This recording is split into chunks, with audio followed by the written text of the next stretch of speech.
믿음은 들음에서 난다는 거예요. 믿음은 들음에서 난다. 근데 동시에 생각의 싸움이 있습니다. 자, 오늘 보니까 이 혈류병 앓은 여인의 이 병이 무엇이냐면 지속적으로 하혈로 인해서 피가 유출되는 병입니다.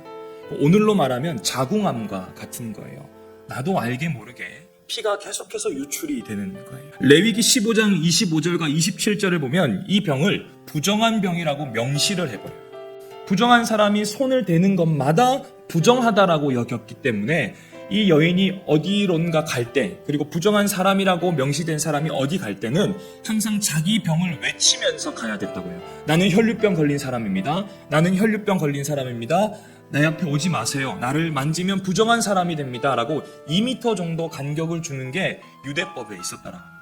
그런데 만약에 그 사람이 이걸 외치다가 다른 사람의 손을 얹거나 물건을 손으로 옮아서 부정함이 옮게 되면 그 자리에서 돌로 쳐 죽일 수 있는 것이 그 당시 유대법이었다는 거예요. 아멘. 자, 여기 본문에 보니까 여인이 예수님의 옷깃을 만졌습니까? 만지지 않았습니까? 아직은 만지지 않은 상태예요. 근데 그분을 만지면 내가 구원받을 수 있다는 생각이 그 여인에게 탁 들어오기 시작한 거예요. 믿음은 뭐냐면 우리가 무엇을 들었는가에 따라서 신앙이 결정되기 시작해요. 오늘날 저와 여러분의 신앙은 다 무엇으로 형성되었냐면 과거에 내가 무엇을 들었는가에 따라서 지금의 신앙이 결정되어 있어요. 이것이 왜 이렇게 중요하냐면 여러분의 지금 살아온 삶의 그 흔적들을 찾아보면 내가 과거에 들어왔던 그 신앙의 결과물들은 지금까지 내가 들어왔던 하나님의 말씀, 누군가를 통해서 들어왔던 인풋, 그것을 통하여서 나의 신앙을 결정하는데 오늘도 여러분이 이 말씀이 왜 중요한가? 지금 듣고 있는 이 말씀을 통해서 나의 오늘과 앞으로의 미래도 결정하는 순간이 지금이라. 오늘 이 12년간 혈류병을 앓은 여인은요 항상 들어왔던 게 있었어요. 나는 부정한 사람이구나. 나는 고침받지 못한 사람이구나. 오늘 26절 27절에 보면 남몰래 의사를 찾아가 보기도 합니다. 그런데 아무런 효험이 없었대요. 모든 사람을 다 찾아가지만 사람들이 나를 고칠 수 있다라는 그 소식을 들어보지를 못한 거예요. 나는 부정한 사람이구나. 온갖 약을 다 써봤어요. 근데 문제는 자기만이 아니라 내가 부정하면 나와 함께하는 가족들도 부정한 사람들로 인식을 받게 된단 말이에요. 근데 이 여인이 마침 소문을 듣게 된 거예요. 이 동네에 예수란 분이 지나가는데 그분께 가면 내 병이 치료받고 그분께 가면 나의 누더기 같은 부정함이 씻겨져 가고 새로운 삶의 전환을 맞이한다라는 소문을 탁 듣기 시작한 거예요.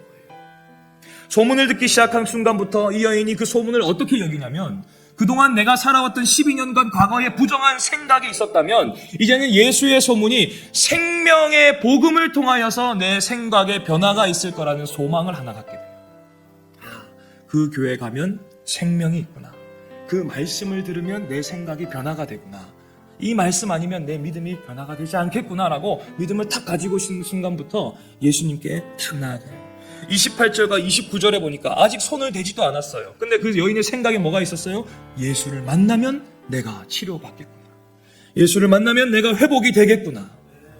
이 여인이 계속 생각을 하는 거예요. 내가 완전히 구원을 받았구나. 내 슬픔이 기쁨으로 변화시켜줄 분은 오직 예수 그리스도밖에 없구나. 생각이 탁 들어오기 시작하니까 그의 믿음의 전환이 일어나기 시작하는 거예요.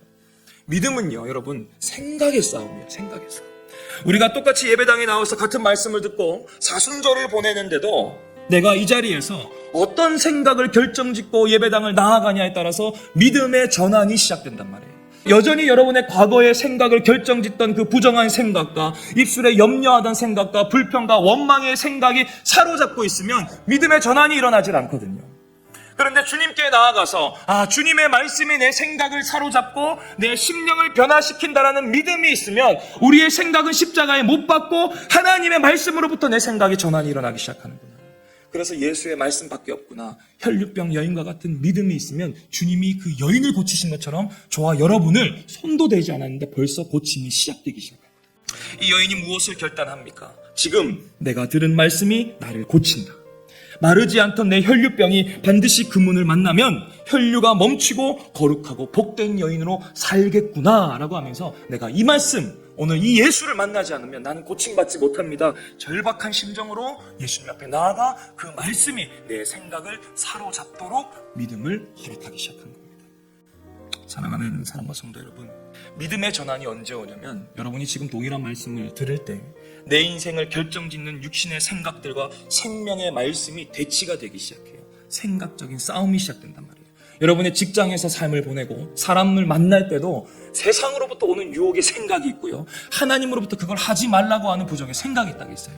이 생각의 싸움이 시작된단 말이에요. 그때 우리가 하나님의 말씀을 선택할 것인가 아니면 여전히 내 생각을 선택할 것인가, 그 결정의 기로에서 하나님의 말씀의 생각이 나를 사로잡기 시작할 때부터 사람을 보는 관점이 달라지고 직장을 대하는 태도가 달라지고 믿음에 대한 전환점이 일어나기 시작한다는 거예요. 특별히 염려에 사로잡힌 사람이 있습니까? 염려에 사로잡히면 염려가 실제 삶을 만들어가기 시작해요. 그런데 빌립보서 4장 6절에는 이렇게 말합니다. 아무것도 염려하지 말라. 다만 기도와 감사함으로 하나님께 아뢰라. 이 말씀이 여러분의 생각을 사로잡기 시작하면 하나님이 저와 여러분의 인생을 책임져 주기 시작하는 거예요. 두려움에 사로잡힌 사람이 있습니까? 이사야 41장 10절 함께 읽습니다. 두려워하지 말라. 내가 너와 함께함이라. 놀라지 말라. 나는 내 하나님이 됨이라. 내가 너를 굳세게 하리라. 참으로 너를 도와주리라. 참으로 나의 의로운 오른손으로 너를 붙들라. 두려움에 사로잡힌 사람이 있으면 이 이사야 41장 말씀의 생각이 사로잡혔을 때 여러분, 하나님이 나와 함께 하신다는 약속이 보장되어서 두려움이 사라지고 주님의 평안으로 함께 하게 되는 것입니다. 분노에 사로잡힌 사람이 있습니까? 에베소서 4장 26절에 분을 내어도 죄를 짓지 말며 해가 지도록 분을 품지 말고 마귀에게 틈을 주지 말.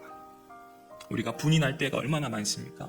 그때 이 말씀이 내 생각을 사로잡기 시작할 때 우리의 삶에 전환이 일어나고 말씀이 내 생각을 주장하도록 통치받는 은혜가 있으시길 주님의 이름으로 축원합니다.